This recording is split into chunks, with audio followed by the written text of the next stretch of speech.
Hello అండి, అందరికీ నమస్కారం. తెలంగాణ ప్రభుత్వం 2024-25 సంవత్సరానికి గాని నిన్న అసెంబ్లీలో బడ్జెట్ ప్రవేశపెట్టడం జరిగింది. ఇట్టి బడ్జెట్‌ని తెలంగాణ ఉప ముఖ్యమంత్రి మరియు ఆర్థిక శాఖ మంత్రి అయినటువంటి బట్టి విక్రమార్క గారు ప్రవేశపెట్టడం జరిగింది.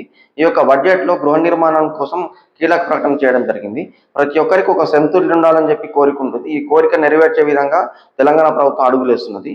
అయితే తెలంగాణ వ్యాప్తంగా 4,50,000 ఇళ్ల నిర్మాణం చేపడతామని చెప్పి తెలియజేయడం జరిగింది. దీని ద్వారా ప్రతి నియోజకవర్గానికి సుమారు 3,500 ఇళ్ల నిర్మాణం చేపడతామని చెప్పి తెలియజేయడం జరిగింది.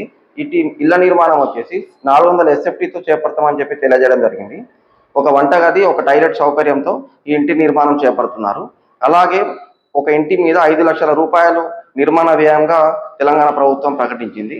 ఎస్సీ ఎస్టీకి అదనంగా మరో 1,00,000 అనగా 6 లక్షల రూపాయలు ఇంటి నిర్మాణం కోసం ఇవ్వడం జరుగుతుంది. ఇదండి తెలంగాణ ప్రభుత్వం గృహ నిర్మాణం కోసం